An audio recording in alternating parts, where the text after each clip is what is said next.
Diseño sísmico de vigas en concreto armado. Hoy estamos 23 de agosto 2018. La presente sesión tiene como objetivo el diseño sísmico de vigas de concreto armado, tanto a flexión como a cortante,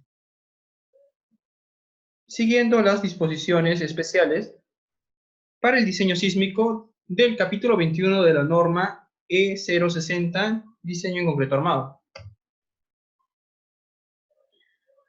Nuestros objetivos serán el diseño sísmico a flexión de vigas pertenecientes a muros estructurales o sistemas duales tipo 1. Los sistemas duales se van a clasificar en tipo 1 y tipo 2. Eso va a depender del cortante que absorban en la base. Más adelante se explicará esa parte. También vamos a hacer diseño sísmico a cortante de las mismas vigas y flexión y cortante de sistemas duales tipo 2 o muros o pórticos de concreto armado. Dentro del capítulo 21, que son disposiciones especiales para el diseño sísmico, existen las siguientes definiciones. Los diafragmas estructurales son elementos estructurales como las losas de piso que transmiten las fuerzas de inercia a los elementos del sistema de resistencia sísmica, ¿no? Transfiere toda la fuerza sísmica que va al centro de gravedad dentro de un diafragma a los elementos estructurales verticales, como son las placas y las columnas, por medio de las vigas. Estribos de confinamiento. Un estribo cerrado de diámetro no menor de 8 milímetros. Usualmente usamos estribos de 3/8 de pulgada. El confinamiento puede estar constituido por un estribo cerrado en el perímetro y varios elementos de refuerzo, pero todos ellos deben tener en sus extremos ganchos sísmicos que abracen al refuerzo longitudinal y se proyecten hacia el interior de la sección del elemento. Como es en este caso, de una sección rectangular, necesita de un estribo y en su esquina un gancho sísmico. Estas separaciones también las indica el reglamento cuánto es lo máximo que puede haber. También podemos colocarle grapas.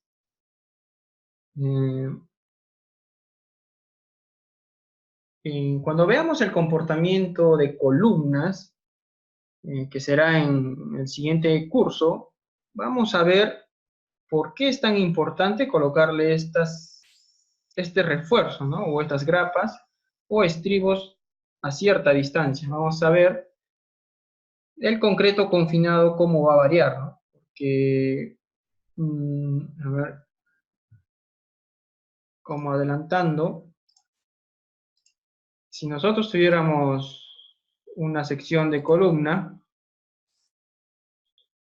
y tuviéramos 4 fierritos, si le colocamos estribos, un solo estribo, digamos este, debido a la geometría, porque esto es cuadrado o rectangular, se va a formar estas parábolas.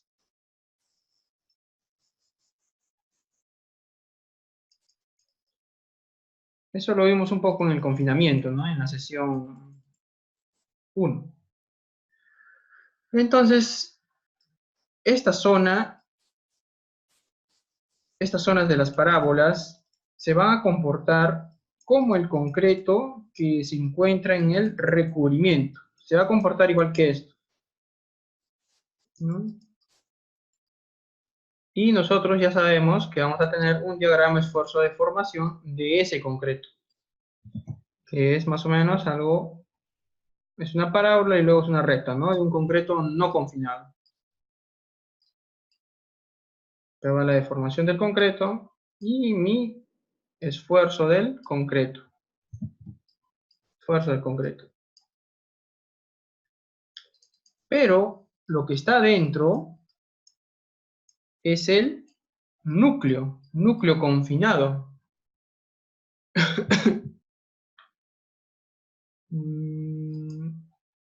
El esfuerzo de formación del concreto va a llegar rápidamente a la deformación última, ¿no? Algo así. Pero en cambio, el concreto confinado, que es el núcleo, va a tener una resistencia un poco mayor y una deformación bastante más grande que la del concreto no confinado, ¿no? Si a esto le llamamos F'C, va a haber otro concreto o otra resistencia que se va a llamar F'Cc, que es la resistencia máxima del concreto no confinado. Eso lo veremos con el modelo de Mander. Eso ya lo veremos en el siguiente curso, que es diseño sísmico de columnas y placas o muros en concreto armado. Entonces, es por eso la importancia de esos estribos. Acá te va a generar parábolas.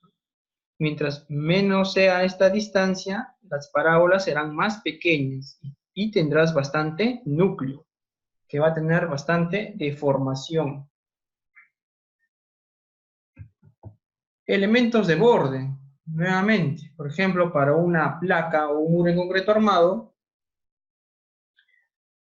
cierta zona va a estar exigido a deformaciones superiores a la deformación máxima del concreto no confinado.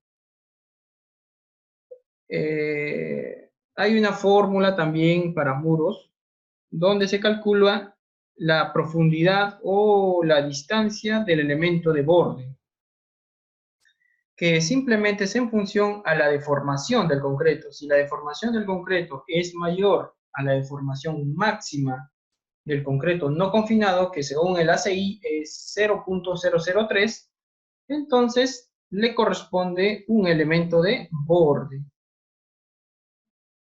¿Por qué? Porque dentro este concreto va a sufrir mayores deformaciones y por eso tiene que estar confinado. Lo demás es un concreto no confinado. Por eso estas grapitas como que tan solo ayudarían para lo que es, digamos, el proceso constructivo más que todo. No es necesario o no trabajan prácticamente a sismo, ¿no? Esta zona sí trabaja a sismo. Pero eso ya también se verá en el siguiente curso, ¿no? Más detalladamente.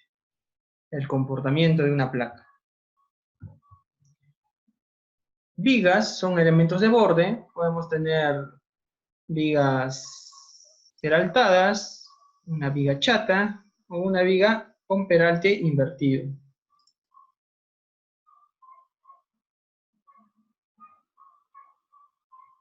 Claro. Estas grapas prácticamente son del mismo diámetro de estos estribos. Cuando tengamos, por ejemplo, columnas, el sismo va a producir un cortante, o un máximo cortante que tiene que resistir esta columna en ambas direcciones, en la dirección X o en la dirección Y. Entonces, en la dirección X te van a ayudar 1, 2 y 3. Esas 3 varillas te van a ayudar al cortante en la dirección X, mientras en la dirección Y te va a ayudar 1, 2, 3 y 4. 4 varillas en la dirección Y, ¿no? Entonces va a depender del diámetro de esas varillas, del esfuerzo de fluencia, para saber el espaciamiento que van a tener, ¿no? Entonces todo depende de tu cortante, para determinar tanto el diámetro como el número de, en este caso, ramas que te van a ayudar al cortante. Y los ganchos sísmicos tienen que tener ciertas características, como por ejemplo es un doblez de 135 grados y cuya longitud desde la tangente debe ser de 8 veces el diámetro de la barra, con un mínimo de 75 milímetros, 7.5 centímetros. también la grapa suplementaria.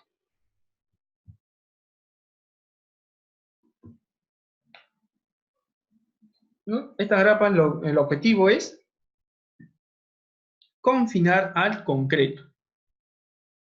Mientras mayores estribos tenga o mayor grapas tenga, es mejor. Vas a tener mayor núcleo de confinamiento.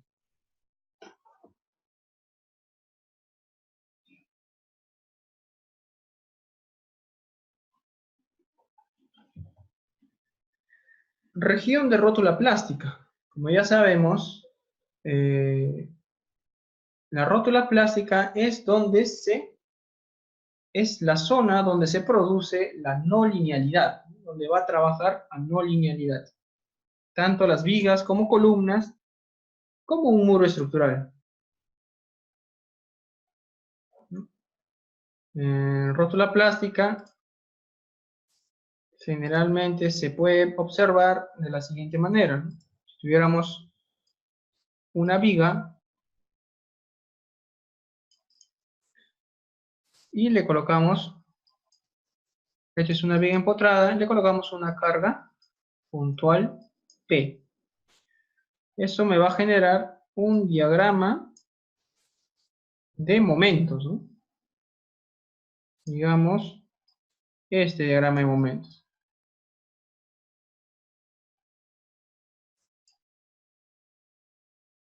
Entonces, si esta carga P se va a incrementar,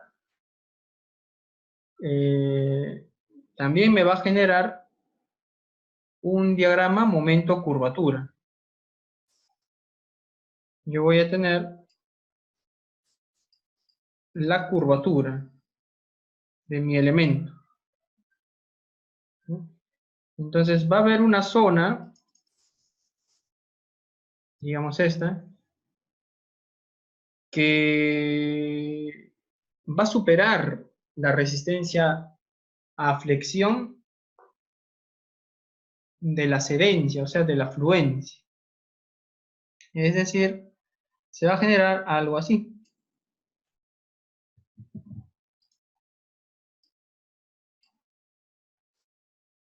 Algo así, digamos.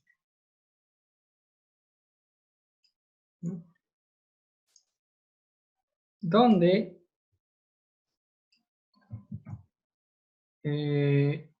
esto va a ser la curvatura. ¿No? Entonces, en una cierta región, la curvatura va a superar lo que es la curvatura de fluencia, el Q sub Y. ¿No? Y las demás regiones, como esta o las demás secciones, van a estar dentro del rango elástico agrietado, ¿no? Si se acuerdan ustedes de su diagrama momento-curvatura, va a tener una zona elástica agrietada y una zona no lineal, ¿no? ¿Se acuerdan de la sesión 1? Entonces, digamos que esta fuera mi Q o mi curvatura de, acá sería, ¿no? Esta sería mi curvatura de fluencia. ¿No? Entonces, toda esta zona, desde acá, todo este tramo, va a superar esa curvatura de fluencia y va a tener mayores curvaturas, ¿no? Y va a haber una zona, todo esto de acá, que no va a superar esa curvatura de fluencia. Toda esta zona va a estar en el rango agrietado, elástico agrietado, ¿no? Digamos por acá. Se van a agrietar, pero no va a superar la fluencia. La zona que sí supera la fluencia se le conoce como longitud de rótula plástica. ¿De acuerdo? Entonces, tan solo una cierta zona o una cierta parte de un elemento estructural es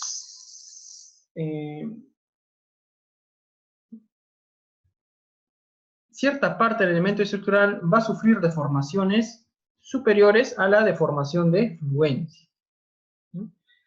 A esa zona se le conoce como longitud de rótula plástica. Y esto es lo que se conoce como región de rótula plástica. región de un elemento, pórtico, columnas o vigas o muros estructurales en la que se espera que ocurra fluencia por flexión durante la respuesta sísmica inelástica de la estructura. Muro estructural o muro de corte o placa. Son elementos verticales diseñados para resistir combinaciones de cortante, momento y fuerza axial producidas por los sismos. Estos son los sistemas de los que les hablaba. Vamos a tener dentro de la norma E030 diversos sistemas estructurales. El que ya conocemos todos es pórticos. Cuando nosotros usamos un R o factor de reducción sísmica de 8, ¿no? Eso lo hemos visto en el primer curso, donde por lo menos el 80% del cortante actúa sobre las columnas. Al menos el 80% actúa en las columnas. Eso quiere decir, por ejemplo, si nosotros tuviéramos varias columnas,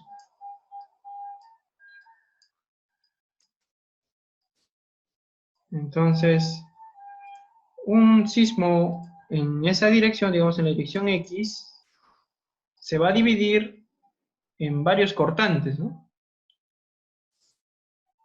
Este es el cortante en la base. Digamos que sea el cortante en la base, se va a dividir en, acá cortante 1, cortante 2, y así, ¿no? Cortante N. Entonces, cada columna va a tener un cortante también. Eso lo pueden ver en su diagrama de fuerzas cortantes. Entonces, la sumatoria de los cortantes, digamos, su I, desde I igual 1 hasta N, esa sumatoria de todos los cortantes de tus columnas tiene que ser mayor o igual al 80%, es decir, al 0,8 de tu cortante en la base. Si eso es mayor al 80% del cortante de la base, entonces estás en un sistema de pórticos. Definitivamente, ¿dónde se va el resto, no?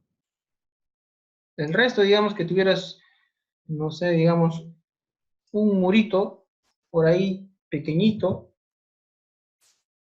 digamos en el centro, por ahí le has puesto un murito que va a absorber menos del 20% de la cortante. Ahí se va el resto. Pero, ¿qué pasaría si colocas más muros o la longitud de ese muro es mucho mayor? Digamos que le colocas un muro por acá y otro muro por acá. Entonces, tu sismo ya no va a ir a las columnas, sino va a ir a los muros, ¿no? Entonces ya no se cumple esto.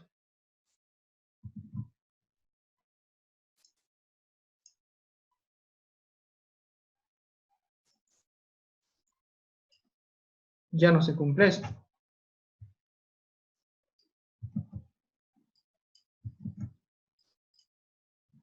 El sismo va a ir de frente a los muros. Entonces, los cortantes va a ser igual, cortante 1 del muro, esto también lo puedes ver en su diagrama de fuerzas cortantes, el cortante 2 y el cortante 3, digamos. Y todos los muros que tengas, ¿no? Entonces, si el cortante 1 más cortante 2 más cortante 3, la sumatoria de esos cortantes es mayor o igual a lo que te indica, donde las acciones sísmicas son resistidas por una combinación de pórticos y muros estructurales, ¿no? Donde acá primeramente te indica los muros estructurales tienen que tener por lo menos el 80% del cortante en la base. Entonces, si eso es mayor o igual a 0,8 del cortante en la base, entonces estamos ante un sistema de muros estructurales. ¿no? Al 80%. El 80% se lo van a llevar esas placas o esos muros. Y el resto lo llevan las columnas. Pero la sumatoria de las columnas tiene que estar, bueno, en ese caso sería muros estructurales, ¿no? Cuando es mayor al 80%. Ahora, para el sistema dual se va a dividir en dos, lo que es tipo 1 y tipo 2. Tipo 1 sería cuando en la base la fuerza cortante en los muros sea mayor al 60 y menor al 80. Entonces dual ya no va a ser mayor o igual al 80%, sino los muros van a absorber, sería acá menor, ¿no? Menor al 80% del cortante en la base, pero mayor al 60% del cortante en la base. En ese caso, nosotros estamos ante un sistema dual, pero dual tipo 1, como indica acá. Es mayor que el 60%, pero menor al 80%. Y las columnas absorben más del 20%, pero tú debes diseñarla como mínimo al 25%, como indica acá. Los pórticos deben ser diseñados para tomar por lo menos el 25% de la fuerza cortante.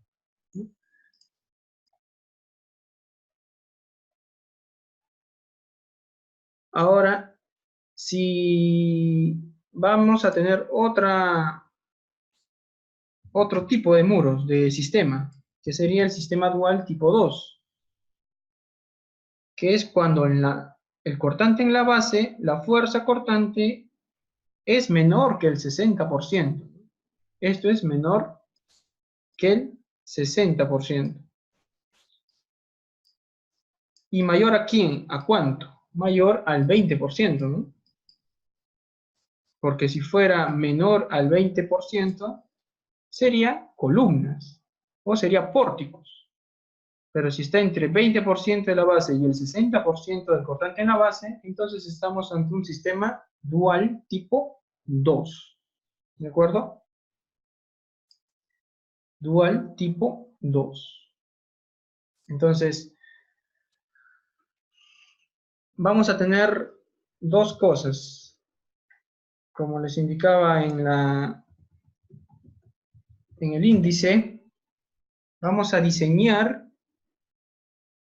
ante muros estructurales y sistemas duales tipo 1 nuestras vigas. Y vamos a diseñar ante pórticos y sistemas duales tipo 2. Entonces, el diseño es distinto para uno y para el otro.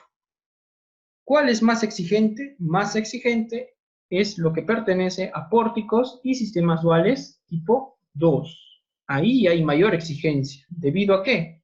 Debido a que vas a tener que llegar a mayores ductilidades, ¿no? Tienes que tener mayores exigencias de confinamiento para que tu sistema alcance mayor ductilidad, ¿no? Ya, por eso es más exigente.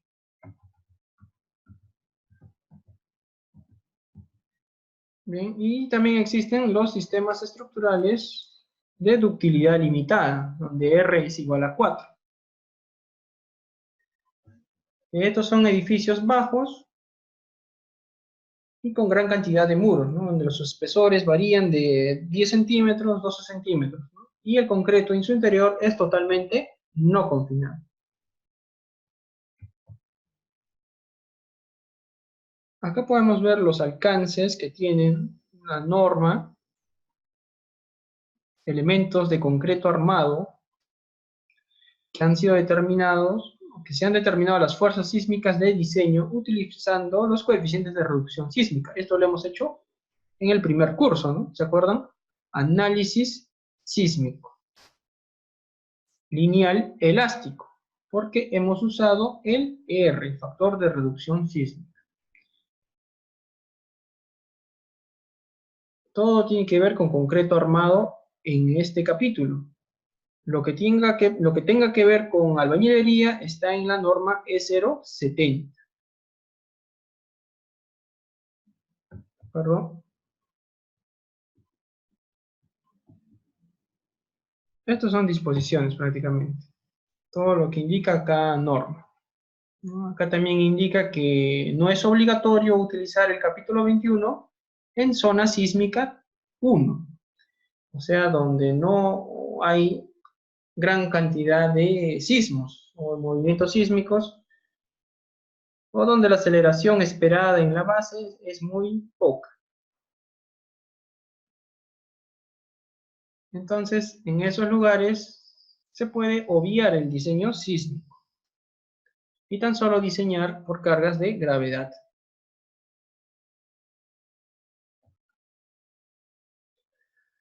Requisitos, análisis y diseño de los elementos estructurales. Debe tenerse en cuenta que en el análisis, la interacción de todos los elementos estructurales y no estructurales que afecten a la respuesta lineal y no lineal de la estructura frente a los movimientos sísmicos.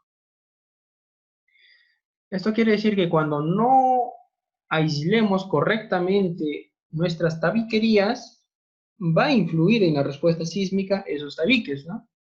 Incrementando su periodo de nuestra estructura. Y al tener mayor periodo, por ejemplo, en edificios altos, vamos a tener mayor fuerza sísmica. Y acá indica que los elementos estructurales situados por debajo del cortante basal deben cumplir con las disposiciones de este capítulo. Por ejemplo, lo que son cimentaciones. Concreto en elementos resistentes a fuerzas inducidas por sismo. La resistencia mínima a la compresión debe ser de 21 megapascales o 210 kilogramos por centímetro cuadrado. Mientras que la resistencia máxima a compresión, ya sabemos que esto es del concreto no confinado, no debe ser mayor que 55 megapascales o 560 kilogramos por centímetros cuadrados. La razón es porque un concreto con resistencias menores a los 21 megapascales no nos va a proporcionar un comportamiento adecuado a nuestro concreto. Siempre tiene que haber un mínimo. Y el mínimo es 210. No intenten diseñar con 140 o con 175, ¿no? A eso ya no le podemos llamar concreto armado. Para lo que es la máxima resistencia utilizable, no podemos tener resistencias mayores que esto, debido a que a mayores resistencias va a tener menor ductilidad. Entonces, no podemos utilizar tampoco concretos de 100 megapascales o 1000 kilogramos por centímetro cuadrado, ¿no? Son concretos de alta resistencia, no podemos utilizarlos, debido a que son muy frágiles, ¿no? Muy frágiles. Y si tuviéramos concretos livianos, no debe ser mayor que 35 megapascales, ¿no? Esto significa con agregados livianos, donde tu peso específico del concreto ya es menor a 2400, ¿no? 1800, 1600. Va a depender de tu agregado liviano. El acero ya está normado por varias normas que podemos utilizar distintos grados, ¿no? Por ejemplo, el de 420 megapascales o 4200 kilogramos por centímetro cuadrado, que se le conoce como esfuerzo a la fluencia o la resistencia a la fluencia. No debe ser mayor que el esfuerzo especificado en más de 125 megapascales. Y la relación entre la resistencia a la tracción última, es decir, el esfuerzo último, y el esfuerzo de fluencia, no debe ser menor que 1.25. Es decir, que nosotros vamos a tener en nuestro diagrama esfuerzo de formación un acero que se comporta elástico inicialmente, después tiene una fluencia y después entra a un endurecimiento por deformación. Entonces, eso no es lo real. Digamos que tuviéramos, esto sería un acero especificado, ¿no? Donde va a haber un FY y donde va a haber un FU. Esto es el esfuerzo del acero y esto es la deformación del acero. Eso no es lo real. Si nosotros hiciéramos un ensayo de laboratorio, realmente va a salir otra cosa. Puede salir, digamos, esto de acá. A ver. Podría salir algo así.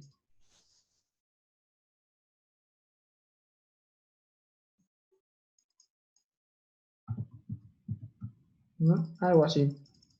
Digamos que la línea punteada sea el laboratorio. Laboratorio, ¿no? Lab.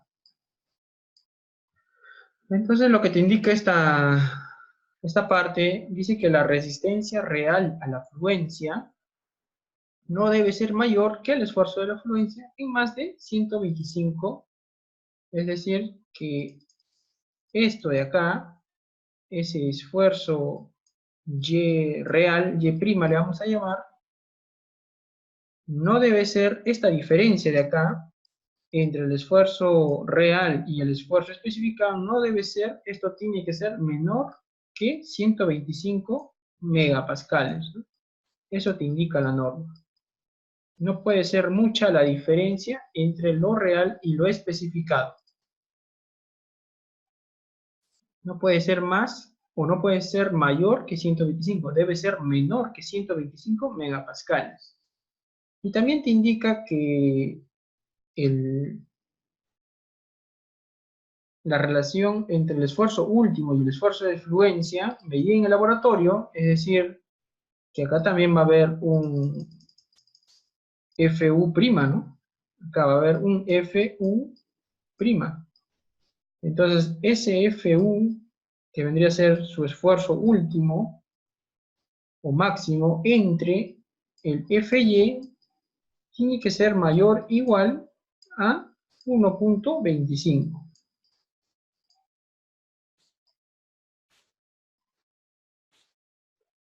¿No? Eso es lo que te está indicando la norma.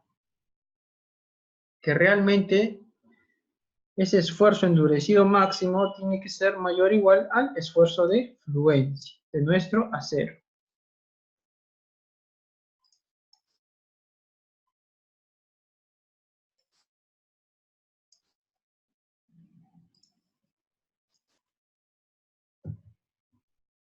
Empalmes, bueno, el empalme ya se puede ver en el capítulo 12, que es longitud de desarrollo. Y también existen empalmes,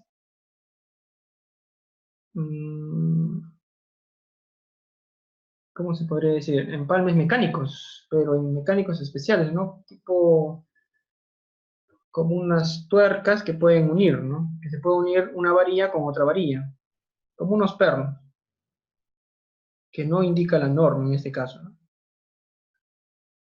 Ahora dice que los empalmes no deben usarse.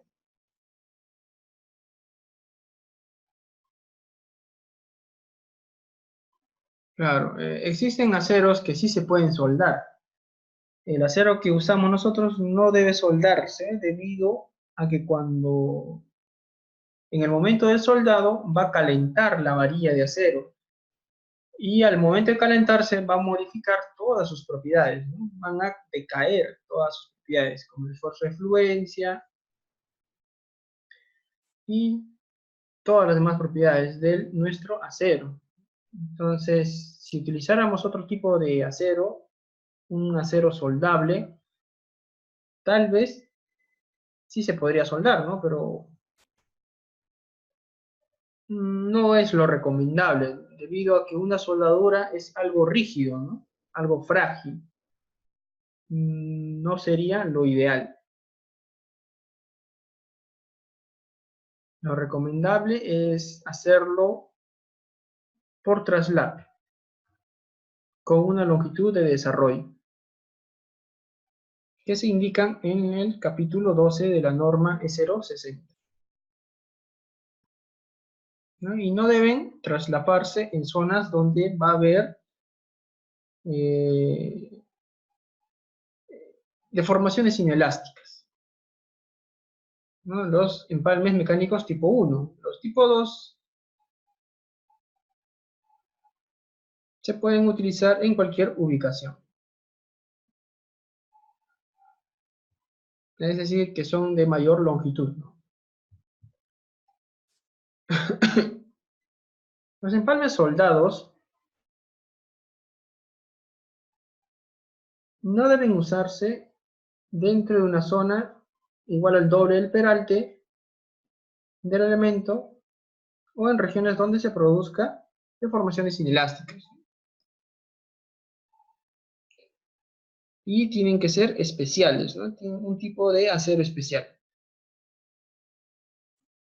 Los estribos no deben soldarse en ninguna parte. Como ya les dije, va a disminuir su resistencia y sus características del acero. Más que todo el calor, ¿no? Las temperaturas altas.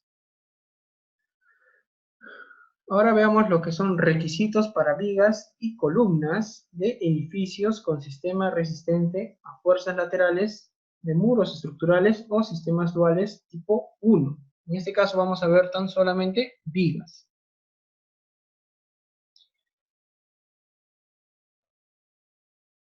Ya hemos explicado a qué se refiere un sistema dual tipo 1 o un sistema de muros estructurales. Estas exigencias van a ser menores a que si fueran sistema dual tipo 2 o pórticos, ¿no? Acá indica que los detalles del refuerzo deben satisfacer los requisitos cuando la carga axial amplificada de compresión, el P último, no exceda el 10% de la resistencia máxima a compresión del concreto, ¿no? Es decir, nosotros vamos a tener una sección de viga, base, altura, ¿no? Esa es nuestra sección. Pero también vamos a tener una carga axial P último. Esa carga axial puede ser 1,4 carga muerta más 1,7 carga viva. O esa carga axial puede ser 1,25 de la carga muerta más la carga viva más la carga de sismo. Cualquiera de las dos, la mayor. Entonces mi esfuerzo va a ser igual a mi PU o mi esfuerzo axial, le llamamos esfuerzo axial. Va a ser igual a mi PU entre mi área, ¿no? Y mi área es base por altura. Si ese esfuerzo es menor al 10% de mi esfuerzo máximo, que vendría a ser el F'C, si esto que hemos calculado, porque esto lo podemos calcular, ¿no? Si eso es menor al 10% del F'C, entonces nuestro elemento se llama viga y se diseña como viga. Si nuestro esfuerzo axial fuera mayor al 10% del F'C, entonces se tendría que diseñar como columna, ¿no? Ya, eso es lo que indica esta zona. F'C AG, ¿no? 0.1. Si tú multiplicas base por altura, sería AG. Y pasa por acá. te estaría dando toda esta expresión.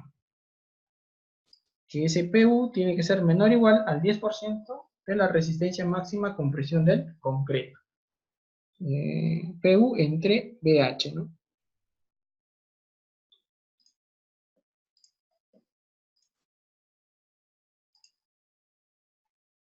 Ya. Entonces, prácticamente en una viga no debería haber carga axial. La fuerza cortante de diseño de las vigas y columnas que resistan efectos sísmicos no deben ser menor que el menor obtenido o el menor valor obtenido de las siguientes condiciones. La suma del cortante asociado con el desarrollo de los momentos nominales del elemento en cada extremo restringido de la luz libre y el cortante isostático calculado para las cargas de gravedad tributarias amplificadas. Esto está un poquito raro, pero se puede explicar de la siguiente manera.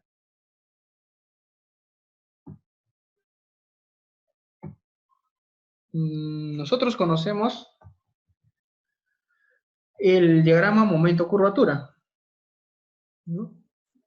Va a tener su momento de agrietamiento, va a tener el punto de agrietamiento, que va a relacionar la deformación de agrietamiento del concreto, que se va a dar cuando se produzca la máxima resistencia a tracción del concreto. Después va a venir un punto de primera fluencia, que sucede cuando el acero a tracción de nuestra sección entra a fluencia o sobrepasa la deformación de fluencia. Después vamos a tener un punto que se le conoce como el momento nominal, que es cuando la deformación del concreto alcanza la deformación máxima del concreto no confinado, que indica el ACI, la cual es 0.003. Y finalmente obtenemos nuestro momento máximo probable. Nuestro momento probable, que es el momento máximo que puede alcanzar nuestra sección de concreto confinado.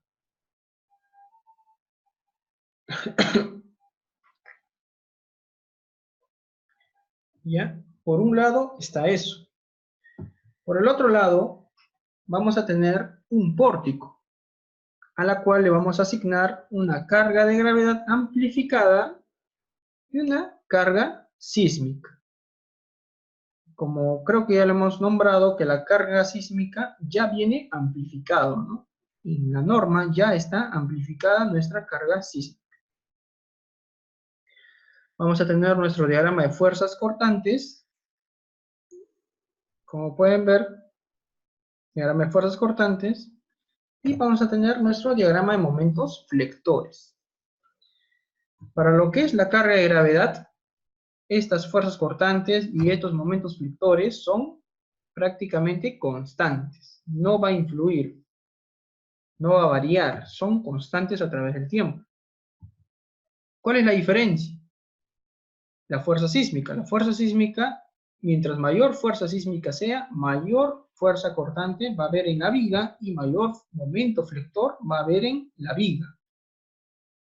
Entonces, una parte a la que vamos a llamar longitud de rotor en la plástica va a superar ese momento de fluencia.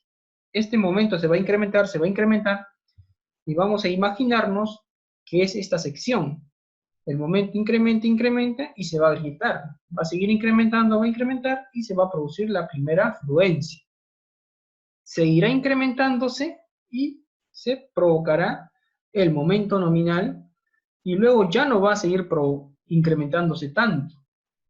Ya no va a haber mayor momento, pero sí va a haber bastante curvatura, ¿no? Que en nuestra sección se va a llamar rotación.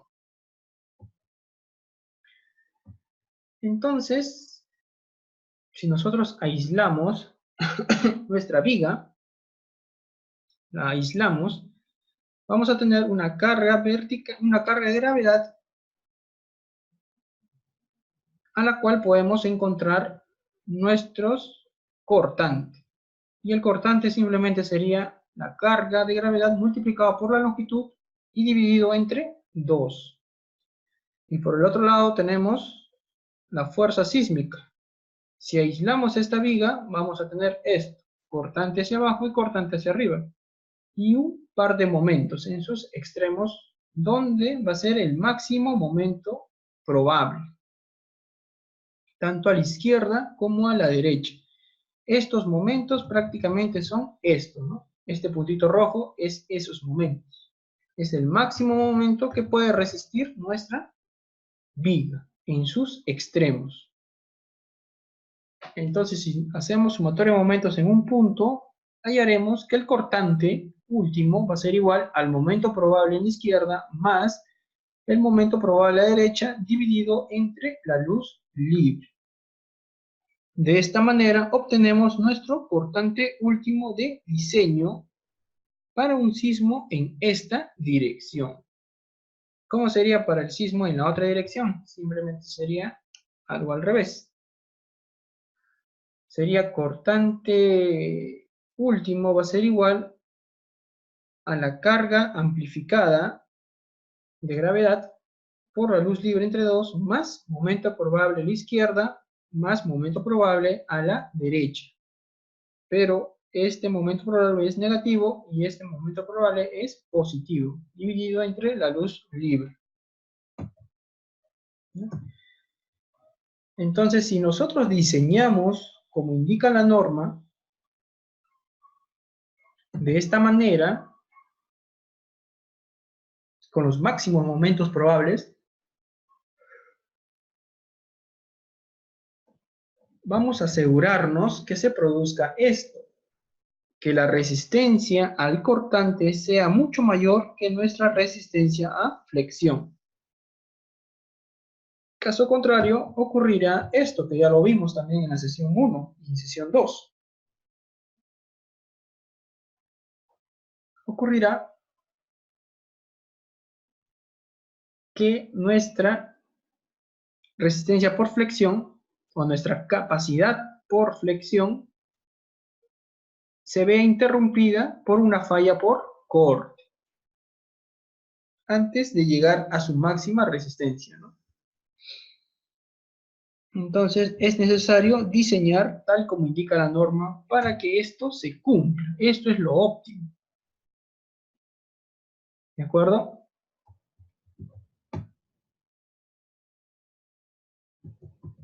Bueno, esto es lo más recomendable que se podría hacer. Entonces, la norma indica que diseñes así o elijas el cortante máximo obtenido en tu diagrama de fuerzas cortantes y lo amplifiques por 2.5.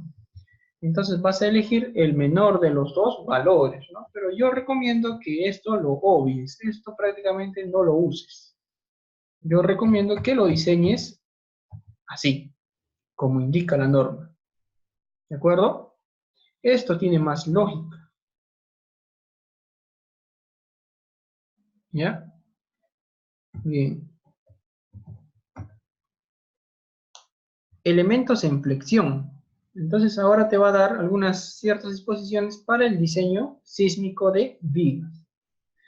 Primero, el refuerzo a flexión. Deberá existir refuerzo continuo a lo largo de la viga, que va a ser constituido al menos por 2 barras, tanto en la cara superior como en la inferior, con un área de acero no menor que el acero mínimo, ¿no?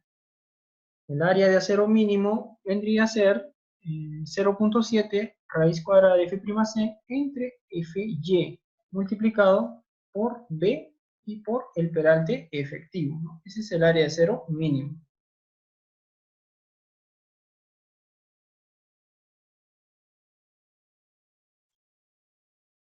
No deberá hacerse empalmes dentro de una zona localizada a 2 veces el peralte del elemento. En esas zonas justamente se van a producir la no linealidad de nuestro elemento, en los extremos. O sea, como les indiqué, recuerdo, nosotros vamos a tener nuestro elemento columna y nuestro elemento viga. También vamos a tener nuestros nudos. Entonces, tan solamente cierta zona va a entrar en no linealidad. Puede ser esta zona y esta zona, ¿no? Entonces, acá se va a producir la no linealidad o las rótulas plásticas. Entonces, la norma indica que esa zona le vamos a llamar 2 veces h. Igual acá. 2 veces h, donde h es la altura de nuestra sección, ¿no? Si tuviéramos una viga, esto es base y esto es altura. Entonces, este tramo o esta longitud sería igual a 2 veces el peralte de nuestro elemento. Dentro de esa longitud no podemos hacer empalmes.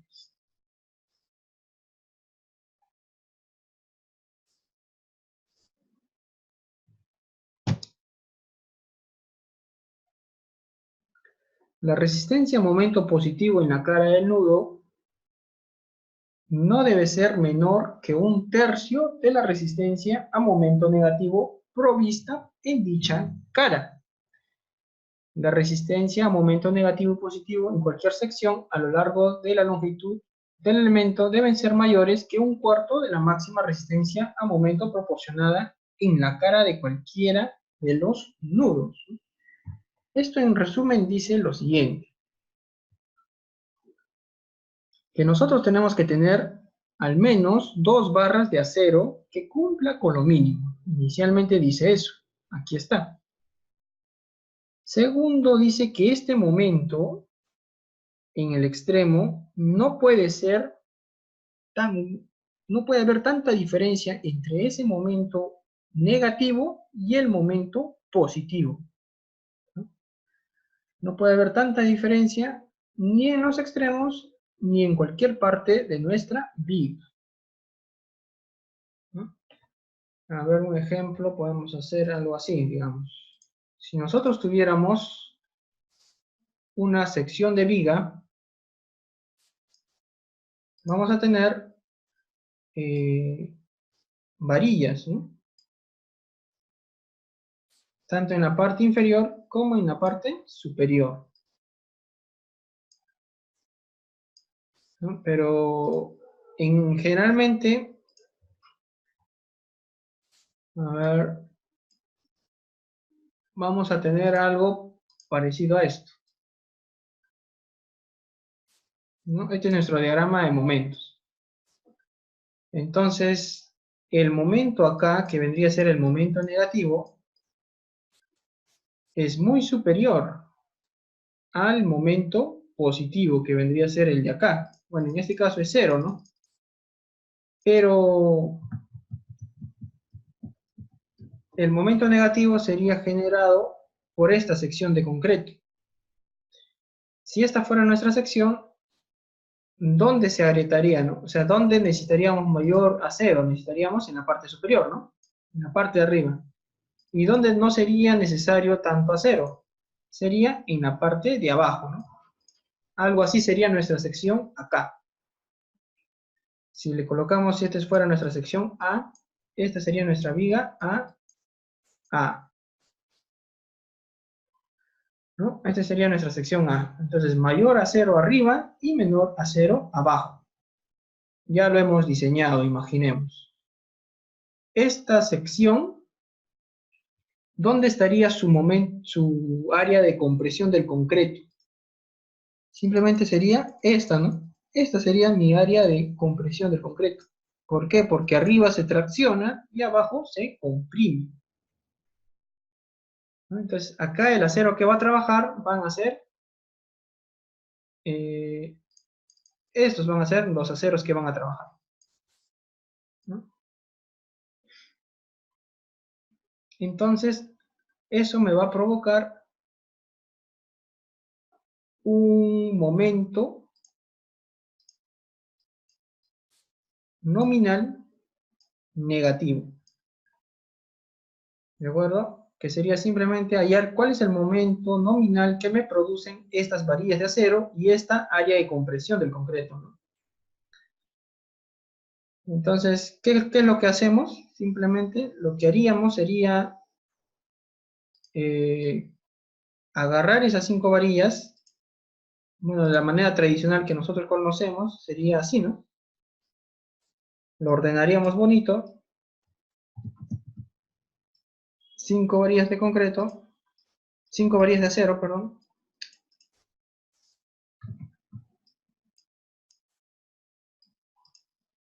Ya 5 varillas de acero, digamos. Y vamos a tener nuestro bloque rectangular.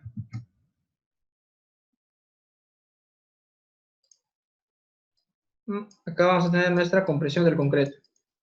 Entonces, si nosotros agarramos nuestro diagrama de esfuerzos, vamos a tener nuestro bloque rectangular, vamos a tener la compresión del concreto, vamos a tener la tracción del acero, ¿no? Eso sí se acuerdan.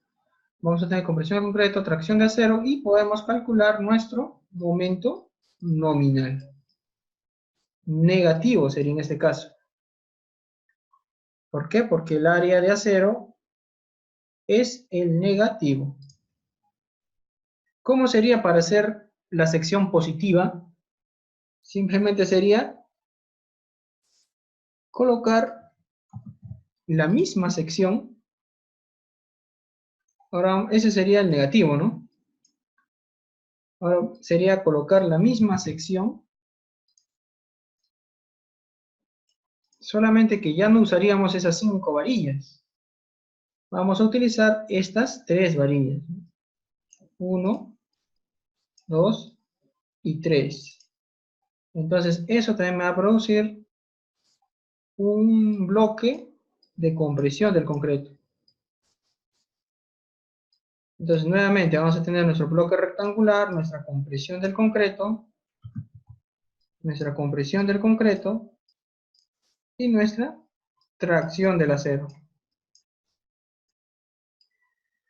Al hacer todo esto, podemos obtener nuestro momento nominal positivo. ¿De acuerdo? Entonces, a eso se refiere esto, ¿no? Que mi momento nominal negativo,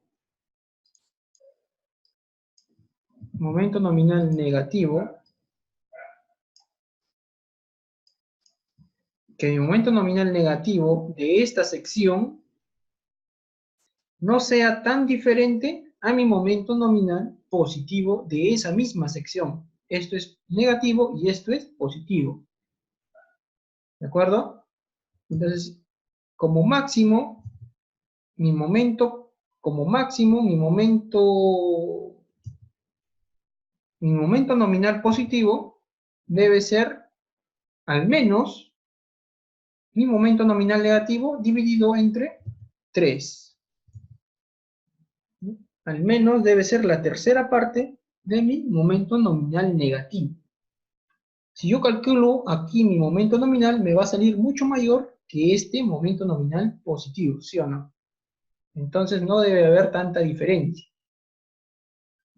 Entonces, esto debe ser al menos la tercera parte de esto. Y en las demás secciones, al menos la cuarta parte. ¿De acuerdo? Eso lo vamos a ver con un ejemplo ya real del diseño de una viga. ¿Y por qué se hace esas cosas? Como ya lo hemos dicho, porque si tan solo tuviéramos acero a tracción, como es en este caso, acero a tracción, área de acero, y no le colocáramos área de acero a compresión, ocurriría esta curva. Ese sería nuestro diagrama momento-curvatura. Pero si nosotros le colocamos área a compresión de acero, área de acero a compresión, ocurriría la curva de arriba. En resistencia será un poco mayor, pero en ductilidad será casi el doble, ¿no? O sea, le va a dar a nuestra sección mayor ductilidad. Va a poder deformarse muchísimo más. Por eso nosotros debemos cumplir con esto que indica la norma. ¿De acuerdo? ¿Tendrán alguna consulta? David, Romeo, Catare, ¿tendrán alguna consulta de esta parte? ¿Por qué es importante colocarle tanto acero a tracción como acero a compresión?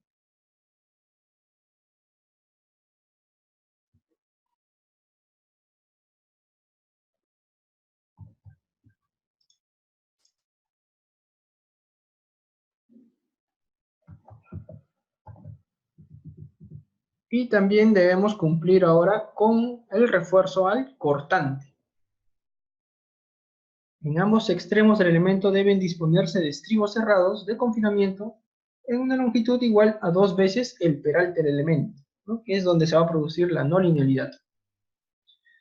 El primer estribo debe estar a no más de 10 centímetros de la cara del apoyo, y los demás estribos deberán ser como mínimo un diámetro de 8 milímetros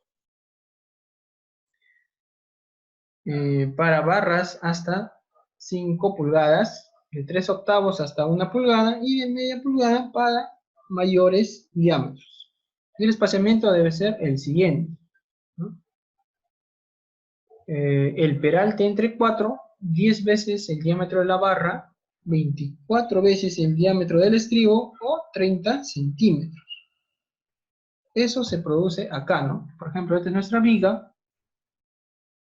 Entonces tenemos una zona de 2 veces el peralte de la viga, y dentro de esta zona el primer estribo debe estar a 10 centímetros como máximo. Nosotros generalmente le colocamos 1 a 5, ¿no? Acá debería haber 5 centímetros. Y el resto dentro de esta zona, el menor de estas condiciones. El peralte efectivo entre 4, 10 veces el diámetro de la barra longitudinal, 24 veces el diámetro del estribo o 30 centímetros, ¿no? Generalmente esto es lo que va a primar, ¿no? El peralte efectivo entre 4. Depende de la sección también, ¿no? Y en lo demás, en el demás, dentro de la otra zona, el espaciamiento debe ser menor o igual al peralte efectivo entre 2. ¿De acuerdo? Bien. ¿Tendrán alguna consulta?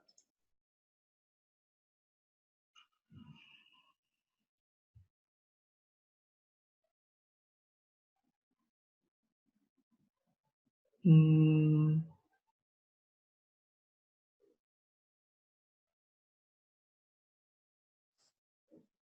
En la siguiente reunión vamos a hacer ya el ejemplo del diseño de una viga, de un sistema dual tipo 1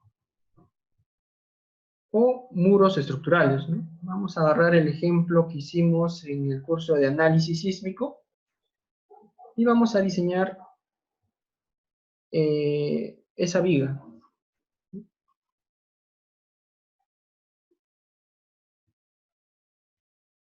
Eh, ¿Tendrán alguna consulta?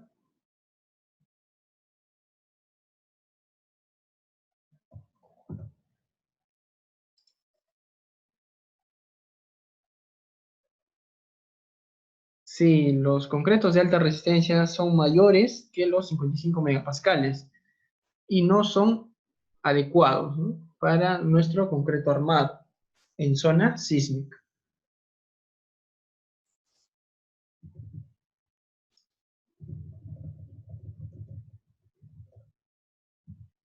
Como indica acá, ¿no? En la norma indica que la máxima resistencia que podemos utilizar son de 55 megapascales.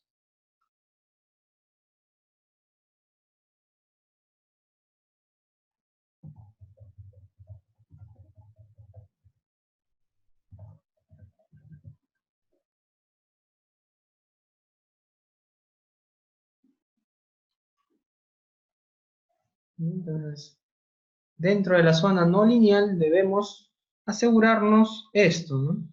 Debemos obtener mayores deformaciones. Mientras más deformaciones, mejor. Mientras más dúctil sea nuestra sección, ya sabemos qué cosa es ductilidad, mejor será el comportamiento de nuestra viga. Y esto lo vamos a obtener colocándole mayor cantidad de estribos.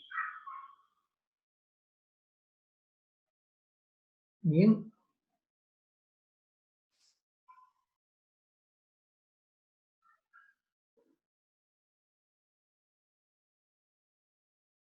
Bueno, va a depender del número de pisos, ¿no? Pero generalmente es una combinación de acero y concreto para edificios recontra altos, ¿no? Secciones compuestas. Pero la máxima resistencia al concreto debe ser 560 kilogramos por centímetro cuadrado.